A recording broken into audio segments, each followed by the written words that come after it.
Hey, what's up everyone? I'm Andrew, and in this video we have a couple of Apple products, but all broken. This is iPhone 4 with a broken display. This is iPhone 5C with a broken display as well, and this is mid-2012 MacBook Pro, but out of function. The iPhone 4 sometimes will start, but mostly will not, and when I connect the charger, only the Apple logo appears.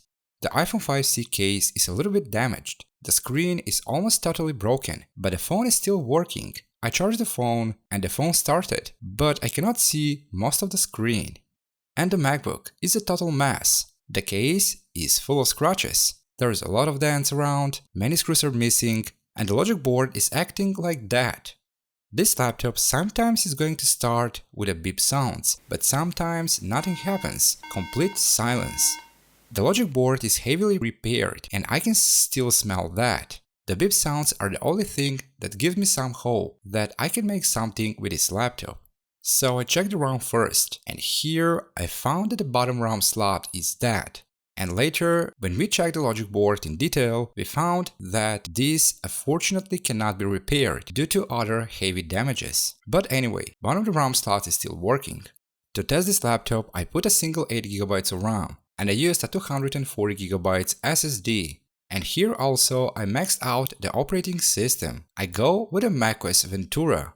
The macOS Ventura is not officially supported, but unofficially can be used to some older models. While testing, I saw that the keyboard has no backlight, but the problem was the backlight cable wasn't connected. And the other problem is the laptop temperatures are at the highest border. Now let's start and do something better with all these devices. And first I will start with the iPhone 4. When I took out the back cover, I found that this phone is a little liquid damaged, and there is a little rust around some metal parts and screws.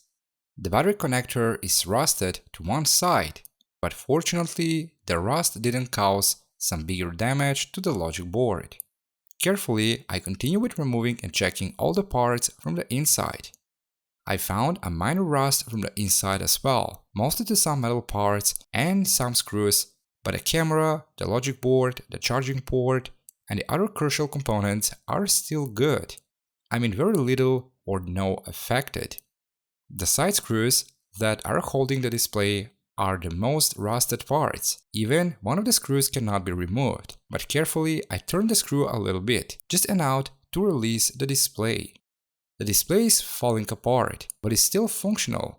Also, this can be repaired. I mean, the front glass can be changed with some good equipment. But unfortunately, I don't own something like that. But I will save this display in my drawer for spare parts.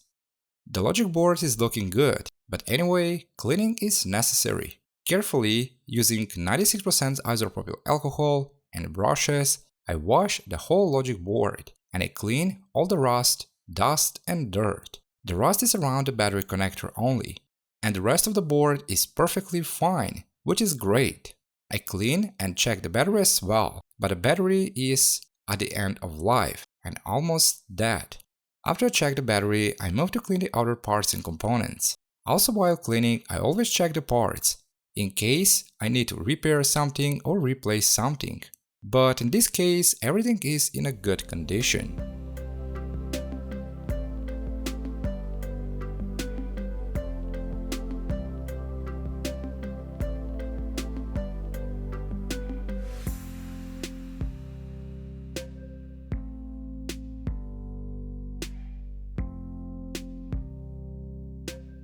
After I cleaned all the parts from the inside, I took the back case. And I start with a little polishing and now to remove all the minor scratches. This part isn't broken and can be still used. Also using a sandpaper, I remove some small dents from the sides, and later I wash the back case using soap and water. When I finished with cleaning, I got a new display. And now I move to assemble this iPhone 4.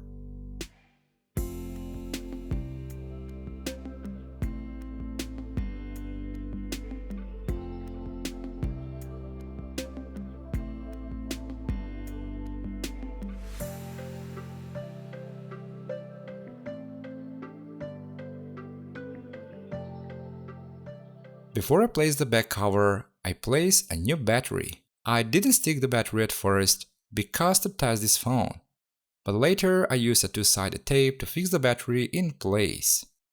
First, I fully charged the new battery, and then I cross over a testing process. And the iPhone 4 is ready. But before we come to the final result, let's move to the iPhone 5C. The display on the iPhone 5C is pretty much damaged. The SIM card door is broken and the camera from the inside is a little bit displaced. But when I took out the display, I was a little surprised. I expect this iPhone to be in a worse condition, but this phone from the inside is looking pretty nice. I mean, expect some smaller problems and more dust and dirt, but the things here turns out to be much better. So here I remove the battery, the camera and a few other parts only. Everything else I leave it on the place. Here as well I cross over detail cleaning and checking process. The parts from the inside are in a very good condition, so basically here I need to do some cleaning, some small modifications, and to change the display.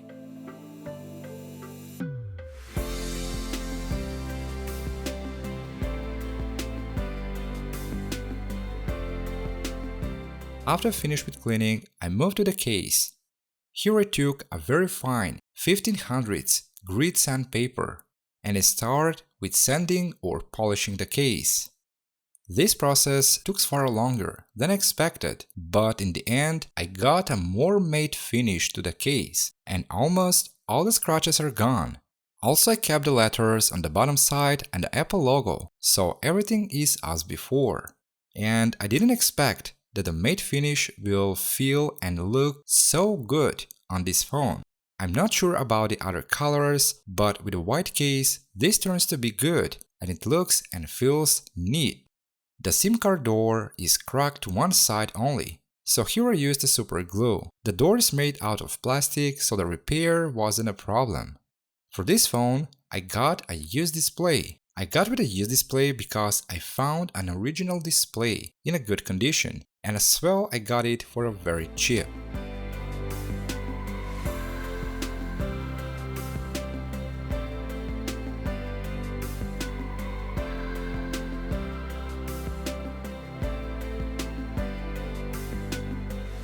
After assembling the iPhone 5C, I cross over one more cleaning and polishing process, from the outside. Later, I connect the phone to the charger and I waited until the battery gets fully charged. And finally, this beautiful iPhone 5C is fully working again. But now I move to the MacBook Pro. The MacBook case is in a pretty bad condition, with a lot of dents and a lot of scratches from all sides around. Also later, I found that the serial number from the bottom case isn't matching with the serial number on the logic board. I got this machine for a very close friend. Actually, he bought this machine back in 2012 and later, through the years, he always lent this laptop to someone.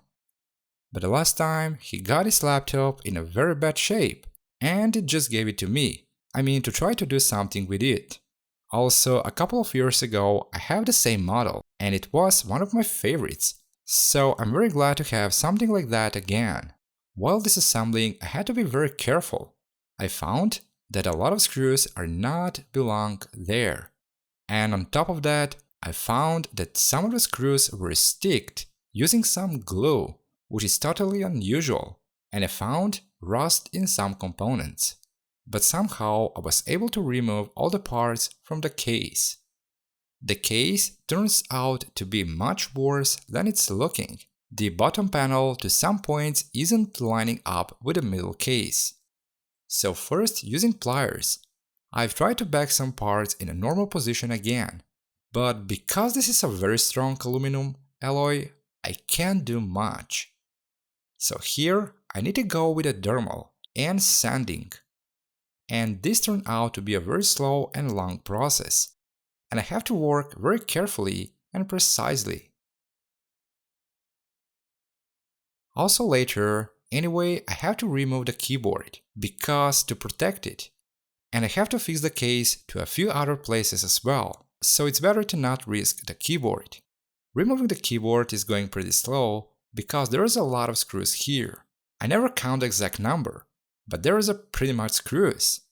Also, some of the screws, 4 of them, were heavily corroded, and the only way to take out the keyboard is to cut off the screws.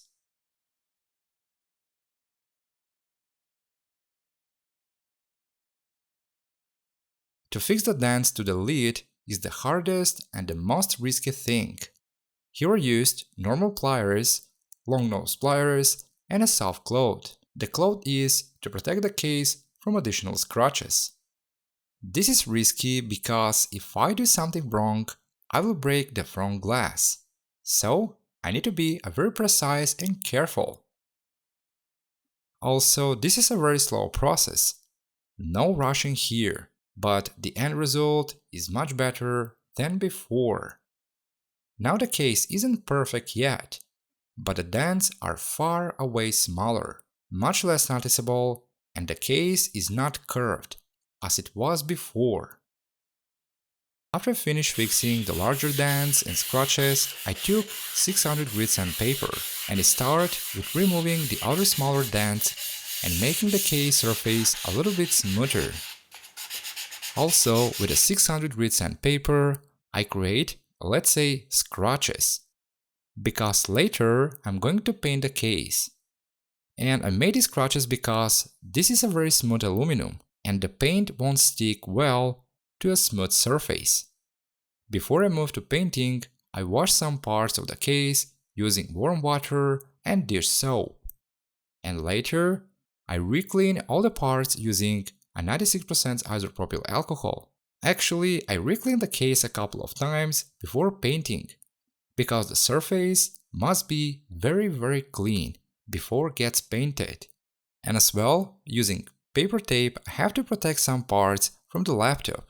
I need to protect the display with some cables and the palm rest from the inside. After I finish with taping, again I re-clean the case. And then I used 2 different black sprays. The both sprays may look the same, but actually the both sprays are a different shade of black. Meanwhile, I moved to clean the electronics from the inside. When I took out the heatsink, I found that the thermal paste looks fresh, but the problem is the thermal paste is pretty liquid. It's like water. This means this is some very low quality thermal paste, and low quality thermal paste is not recommended to be used here. So this is why the working temperatures before were unusually higher. After I clean the motherboard and the heatsink, I apply a little better quality thermal paste to the CPU. So basically the overheating problem is solved. After I finish with the motherboard, I move to clean and check the other parts and components.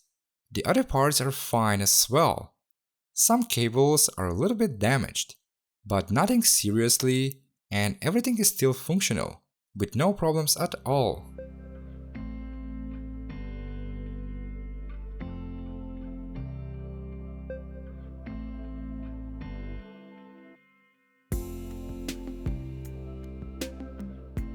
Finally, everything is clean and ready.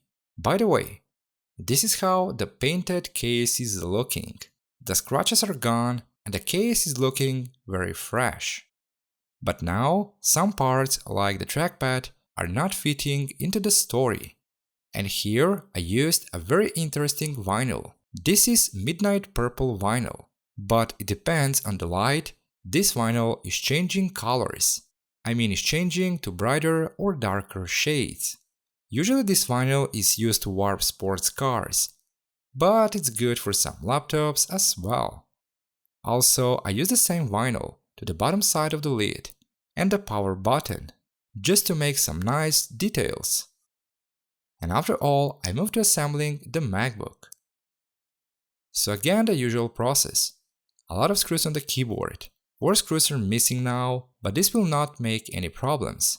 Also, while assembling, I have to add more missing screws to the other parts. Actually, not many screws are missing, but I really like when anything is complete.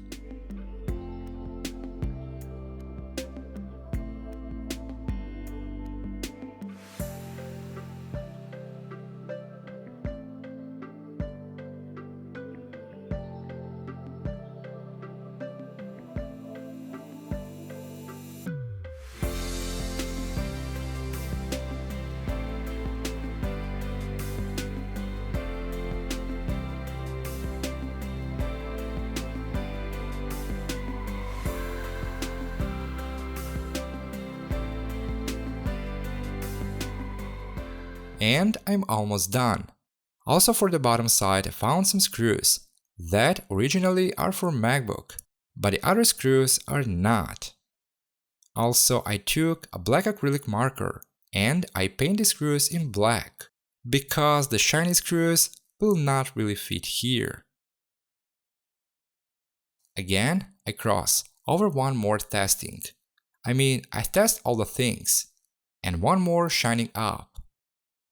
And after I made all these changes, this is the final result.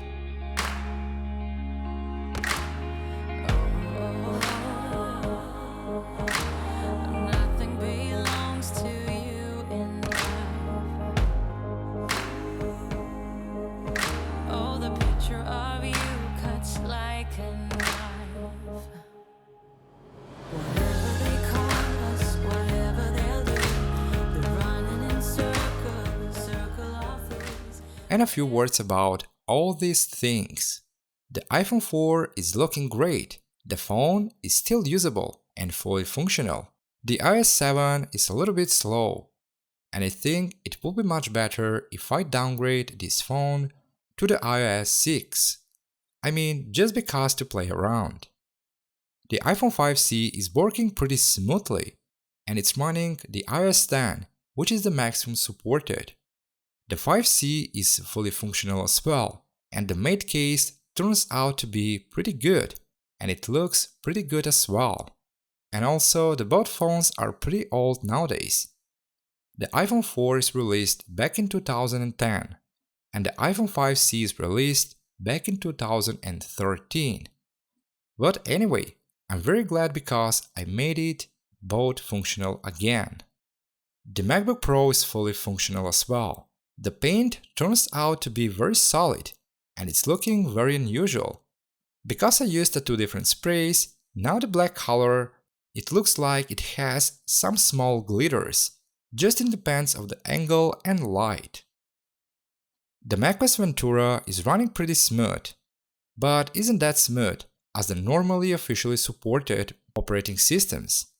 This is an older machine, and it's still good for some basic daily tasks. Like listening to music, watching videos and movies, browsing the web, and etc.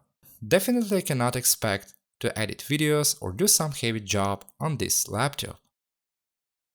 And this is all about the iPhone 4, the iPhone 5C, and this 13-inch MacBook Pro. And I'm very glad because I back all in function again. Well, I hope you enjoyed watching this video, and I hope this video will give ideas and inspiration to back in function some stuff again, or make some stuff better. Thanks for watching, and I'll see you in the next video.